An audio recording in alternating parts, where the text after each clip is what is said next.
the Bible, Bible, books inside a book that lead us into eternity. Each of the 66 books of the Bible come together to make one great book, one great story, and that is a story of God sending his Son to redeem a people unto himself. King David gives us a snapshot that make that great story even fuller. Help us to understand the story of God and his Son Jesus and Jesus' people. So, it's a story of a glaring contrast of pride and humility.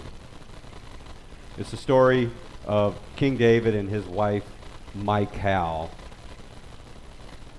And she was proud and he was humble. So if pride comes before the fall or sudden destruction, has pride ever held us back from experiencing the fullness of God's blessing? Yeah, I think so. I think if we're honest, most of us can say yes. And now, God's blessing, I don't mean money. I don't mean financial blessing. I mean the blessing of standing under the weight of the glory of God and being bowed over in humble adoration. I mean the blessing that is spiritual. The blessing of feeling God's presence. The blessing of being with God. That kind of blessing. We're going to be in 2 Samuel chapter 6. We're going to read the whole chapter. It will be on the screen if you like to just look up at the screen. If you want to follow along in your Bibles, I'll give you a second to get there. 2 Samuel 6, starting in verse 1. David, again, assembled all the fit young men in Israel, 30,000. He and all his troops set out to bring the ark of God from Baal, Judah. The ark bears the name of the Lord of armies, who is enthroned between the cherubim. They set the ark of God on a new cart and transported it from Abinadab's house, which was on the hill. Uzzah and Ahio, sons of Abinadab, were guiding the cart and brought it with the ark of the whole house of Israel. With the ark of God from Abinadab's house on the hill. Ahio walked in front of the ark. David and the whole house of Israel were dancing before the Lord with all kinds of fir wood instruments, lyres, harps, tambourines, sistrums, and cymbals. When they came to Nacon's threshing floor, Uzzah reached out to the ark of God and took hold of it because the oxen had stumbled. Then the Lord's anger burned against Uzzah, and God struck him dead on the spot for his irreverence. And he died there next to the ark of God. David was angry because of the Lord's outburst against Uzzah.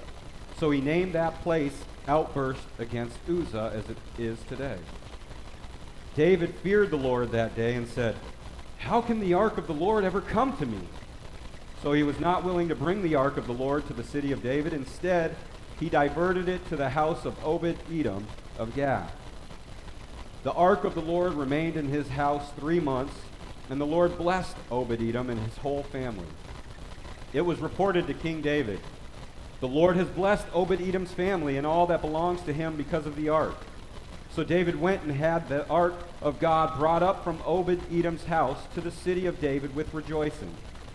When those carrying the ark of the Lord advanced 6 steps, he sacrificed an ox and a fattened calf.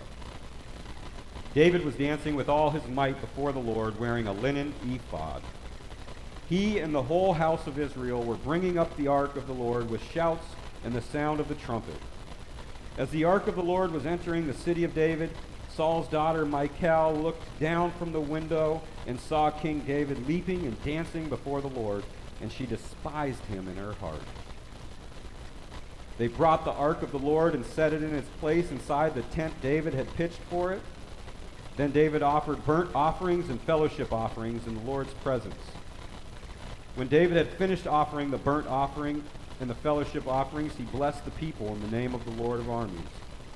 Then he distributed a loaf of bread, a date cake, and a raisin cake to each one in the entire Israelite community, both men and women.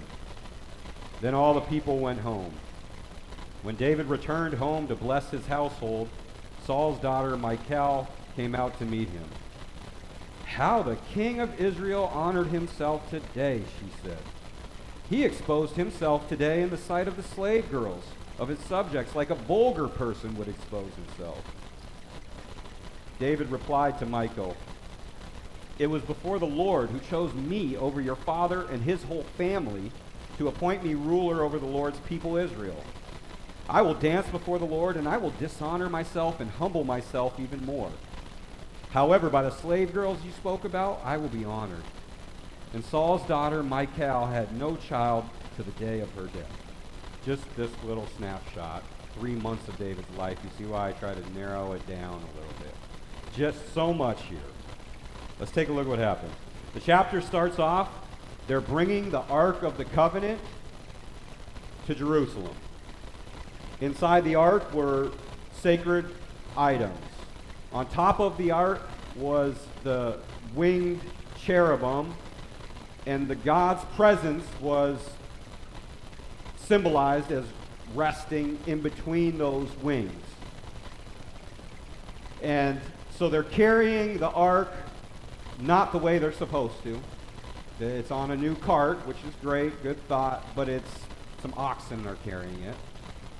One of the oxen stumbles. They're dancing, they're celebrating, they're happy.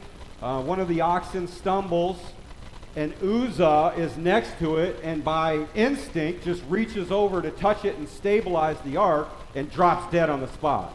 God killed him for his irreverence. See, nobody was supposed to touch the ark. David, this is the first time in this story the music just stops. David's like, "Whoa, okay, this ain't coming to my house. You over there, we're bringing it to your house." This over here was a Levite priest. It was where it should go. It was somebody of the priesthood. They put it there. It stays there for 3 months. David gets a report, hey, God's not angry. He's blessing the house of the guy who the ark is there. So David's like, yes, let's bring it to my house. Okay, that's a joke. He's trying to bring it to the city of Jerusalem, which he had just sacked not too long ago. He had made Jerusalem. See, Jerusalem didn't get conquered during the conquest. And David sees it and says, we need that city. And he gets the city from the Canaanites that were there, or I think it was the Canaanites, runs them out. He makes this the political and is making it the religious capital of Israel. And it's a very strategic place. So they start the process over again. They're going to get this ark to Jerusalem. So they start the process over. It only goes 6 steps. David's like, stop. We're going to make a sacrifice. They offer up a bull and a fattened calf. Possibly after 6 steps, to kind of, a lot was with the Sabbath and everything, so it's possible there was like 6 steps. Now we offer up something to the Lord, and then we can continue. It's possible they did it every 6 steps, but I'm not sure. It was a 10-mile journey. That'd be a lot.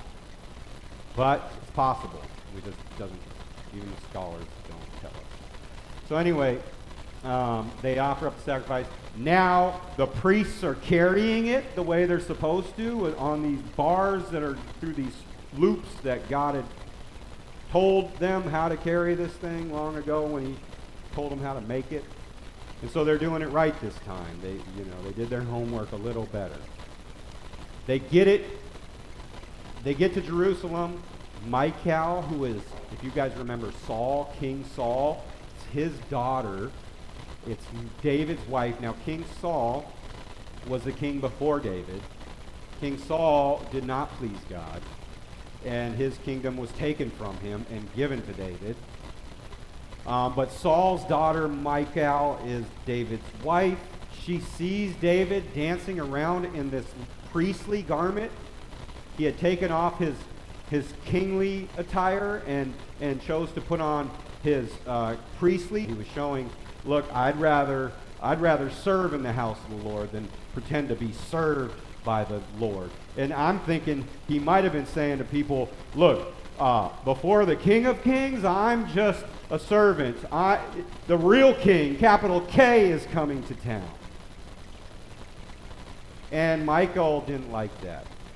Her father, Saul, would have never done that. He was too dignified. He was too proud.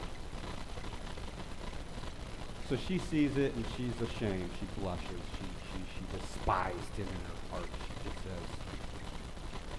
So David goes to where this tent is that he had put up so that he could bring the ark into it. He offers these sacrifices, and then he gives all these like raisin cakes and date cakes and blesses all the people of Jerusalem. And then he's headed home to bless his house when the music stops for the second time. Party stop. And here's Michal tapping her foot. Ain't you just something? And he's like, woman, don't start. Don't start. This has gone on too long. She's like dancing around for the slave girls and all the people looking like just a commoner, huh? He's like, that's it, woman. Get out of my way. Well, he says, yeah, I'll do that, and I'll be even more undignified. I'll be even more humble before the Lord.